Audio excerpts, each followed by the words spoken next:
T'es-tu déjà senti bloqué à l'intérieur? Comme si, malgré tous les changements autour de toi, quelque chose en toi restait figé au même endroit? As-tu déjà réalisé que, bien souvent, le plus grand ennemi de ton parcours n'est pas à l'extérieur, mais à l'intérieur? L'esprit qui tourne en boucle, le cœur blessé, l'âme fatiguée, et ce sentiment constant qu'il faut que quelque chose change, sans savoir par où commencer. Il existe un combat que personne ne voit. Il se déroule dans le silence de tes pensées, dans les doutes que tu ne partages pas, dans les conflits qui t'empêchent d'avancer. Et ce combat, quand il est ignoré, paralyse les rêves, étouffe les objectifs, vide ton énergie et bloque tout ce que Dieu veut construire en toi. Parce que rien ne change à l'extérieur sans transformation intérieure. Tu peux changer de ville, de relation, de travail. Tu peux chercher de nouveaux chemins, de nouvelles habitudes, de nouveaux départs. Mais si ton intérieur reste dominé par l'insécurité, la culpabilité, l'indécision, la passivité, tu continueras à répéter les mêmes schémas. Tu continueras à te saboter. Tu resteras prisonnier de cycles invisibles qui aspirent ta foi et ta force. C'est ça, la bataille intérieure, et nous y faisons tous face, à un moment ou à un autre. C'est la lutte entre la peur et le courage, entre la zone de confort et l'obéissance, entre la douleur du passé et l'espérance de ce qui peut encore arriver. Et tant que tu attendras que tout change autour de toi pour enfin te sentir bien, tu resteras prisonnier des circonstances. Mais quand tu comprendras que le changement commence en toi, tout peut prendre un nouveau tournant. Alors, aujourd'hui, la question est simple et directe. Vas-tu rester dans cet état ou es-tu prêt pour quelque chose de nouveau? Es-tu prêt à affronter cette bataille avec vérité, foi et action? La vérité, c'est que beaucoup d'entre nous savent déjà ce qui doit changer. On le ressent, on le perçoit. On prie même pour une transformation. Mais au fond, on a peur. Peur de quitter ce qu'on connaît, même si ce connu nous blesse. Peur de renoncer à des habitudes, des personnes, des routines, des pensées qui font déjà partie de notre zone de confort. La bataille intérieure ne se joue pas contre un mal visible. Elle se joue contre ce qui s'installe en nous, contre cette tendance à rester là où c'est sûr, même si cela freine notre croissance, contre cette voix intérieure qui murmure « laisse comme ça, tu verras plus tard, tu changeras un jour ». Et les jours passent, les rêves s'éteignent, le cœur s'endurcit et la vie devient une répétition. Peut-être que tu vis exactement cela. Tu sais que tu dois prendre des décisions, avancer, fermer des chapitres. Mais tu es bloqué. Entre l'envie d'aller de l'avant et la peur de faire face à ce que cela implique. Ce n'est pas de la faiblesse, c'est humain. Mais tu dois comprendre que tant que tu fuis le changement, tu continueras à lutter contre toi-même. C'est pour cela que la bataille intérieure est si silencieuse et en même temps si puissante. Parce qu'elle définit la qualité de ta foi, de tes décisions, de tes actions. C'est un combat entre l'esprit qui veut avancer et l'âme qui veut rester figée. Et celui qui gagne cette lutte n'est pas le plus fort, mais le plus déterminé. Parce que changer demande un choix. Le choix de rompre avec l'ancien. Le choix de se relever, même blessé.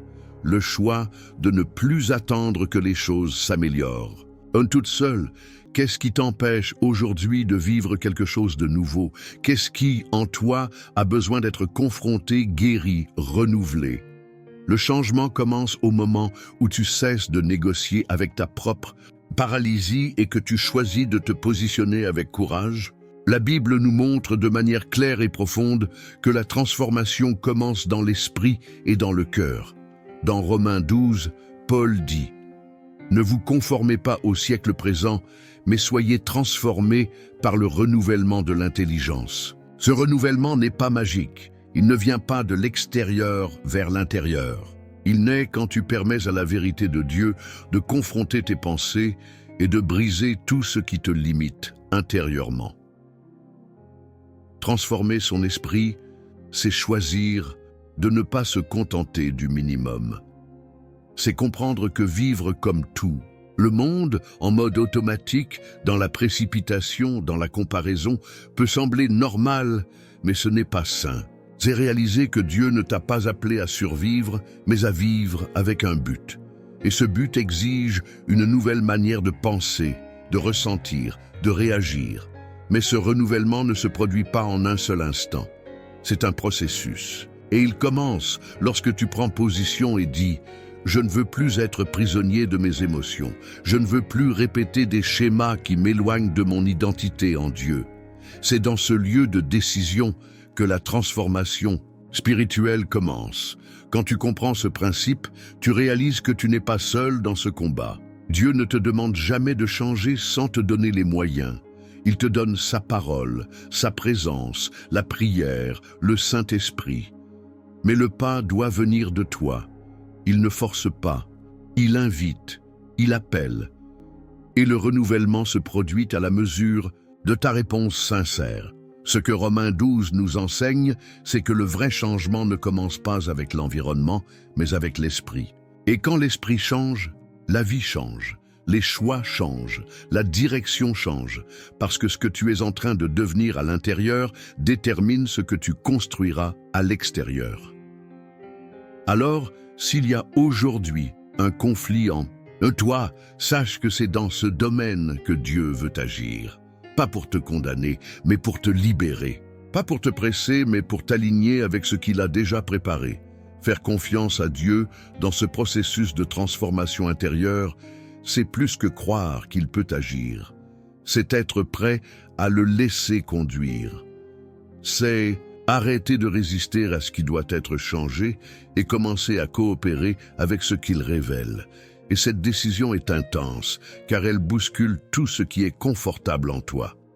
Faire confiance, c'est un acte actif. Ce n'est pas se cacher dans l'attente, mais se positionner dans la foi. C'est comprendre que fuir soi-même ne résout rien, ça ne fait que repousser l'inévitable. Et Dieu, avec patience et amour, t'appelle à affronter qui tu es, pas pour t'exposer, mais pour te guérir. Combien de fois avons-nous prié pour que quelque chose change, tout en refusant intérieurement d'abandonner ce qui doit partir? Combien de fois demandons-nous une nouvelle saison, mais refusons de clore les chapitres anciens? La foi qui transforme, c'est celle qui se livre entièrement, qui dit « Seigneur, même si ça fait mal, je choisis de te faire confiance. Même sans comprendre, je choisis de changer. » Ce type de foi n'est pas une émotion, c'est une décision, la décision de quitter le déni pour laisser place à la transformation, de renoncer au contrôle pour permettre à Dieu de te reconstruire de l'intérieur. Et dans ce processus, il peut y avoir de l'inconfort. Mais c'est dans cet inconfort que le nouveau naît. C'est là que les racines de la foi s'approfondissent. C'est là que tu deviens plus fort, plus conscient, plus entier. Peut-être que tu es aujourd'hui exactement à ce point de rupture. Fatigué de lutter contre toi-même, épuisé d'essayer d'être fort sans réussir à avancer. Et c'est à ce moment que l'Esprit de Dieu murmure « Tu n'as pas à tout vaincre tout seul, mais tu dois décider de me faire confiance. » Ta transformation ne commence pas quand tout s'arrange. Elle commence quand tu choisis d'arrêter de fuir et de te rendre. Quand tu comprends que le plus grand acte de courage, c'est de dire « Je veux être différent. Je refuse de rester bloqué à l'intérieur. Je suis prêt à faire confiance et à changer. » La grande question maintenant, c'est comment vivre cette transformation au quotidien? Comment continuer à faire confiance quand les émotions fluctuent? Comment appliquer concrètement cette décision au milieu de la routine, du travail, des relations, des pressions invisibles qui surgissent chaque jour? La transformation intérieure ne se fait pas par de grands bonds. Elle se révèle dans les détails. Elle est dans la façon dont tu réagis quand quelque chose va mal, dans la patience avec laquelle tu traites les personnes autour de toi, dans la manière dont tu fais face à tes propres erreurs, si tu te condamnes ou si tu en tires des leçons. Tu dis que tu veux changer, mais que fais-tu quand personne ne te regarde, quand tu es fatigué, quand il est plus facile de revenir à l'ancien schéma que de maintenir le nouveau chemin? C'est dans ces moments-là que la véritable transformation se manifeste. parce qu'elle ne vit pas dans l'apparence, elle vit dans l'attitude, dans des choix sincères et constants. Peut-être qu'aujourd'hui tu as besoin de te poser cette question: comment est-ce que je réagis quand Dieu me confronte à ce qui doit être ajusté? Est-ce que je fuis ou est-ce que j'affronte? Est-ce que je me justifie ou est-ce que je me repens? Est-ce que j'attends un signe extérieur ou est-ce que j'adopte une posture intérieure? Il n'y a pas de vie nouvelle avec une mentalité ancienne. Il n'y a pas de vrai changement sans renoncement. Mais il n'y a pas non plus de liberté sans décision. L'Évangile nous appelle à une foi vivante qui se manifeste dans notre façon de vivre, de penser, de ressentir. Et cela n'est possible que lorsque chaque jour tu choisis de ne pas te laisser guider par la douleur, la peur ou la culpabilité, mais par la vérité. Ta foi se limite-t-elle à ce que tu ressens? Ou est-elle déjà en train d'influencer ce que tu fais? Dieu ne demande pas la perfection, mais la disponibilité. Et chaque geste, aussi petit qu'il soit, peut être un pas vers la liberté intérieure que tu recherches tant. Au cœur de la bataille intérieure, l'une des plus grandes forces que tu puisses trouver se trouve dans les promesses de Dieu. Elles ne sont pas des idées vagues ni des espoirs lointains. Ce sont des ancres solides pour les jours de doute, des vérités éternelles pour les cœurs en lutte. Et quand tout en toi semble fragile, c'est à elles que tu dois t'accrocher. Dieu a promis d'être avec toi en tout temps, même dans les moments les plus confus. Dans Ésaïe 41, il dit: « Ne crains rien, car je suis avec toi. Ne sois pas effrayé, car je suis ton Dieu. Je te fortifie, je t'aide, je te soutiens de ma main droite fidèle. » Cette promesse n'annule pas les combats, mais elle t'assure que tu ne les traverses jamais seul. Quand ton esprit est rempli d'insécurité, quand ton âme crie après du soulagement, quand ta foi semble trop petite, c'est alors que la parole de Dieu devient un bouclier. Car, même sans réponse immédiate, tu peux te rappeler, il est fidèle, il ne faillit pas, il n'abandonne jamais. Le chemin peut te sembler long, mais chaque pas est soutenu par une promesse. Et la plus grande d'entre elles, c'est que celui qui a commencé une bonne œuvre en toi la mènera à terme. Peu importe si tu es tombé, si tu t'es arrêté un temps, si tu as connu des rechutes, Dieu n'a pas abandonné ton processus. Il continue l'œuvre, il construit encore. L'espérance n'est pas juste un joli sentiment, c'est une certitude fondée sur un Dieu qui accomplit ce qu'il dit.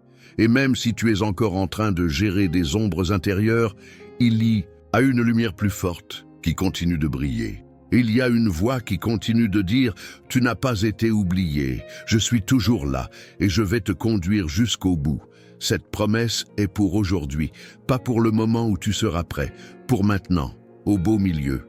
De ton combat, de ta confusion, de ta douleur, Dieu est déjà en train de te porter, même quand tout en toi semble vaciller.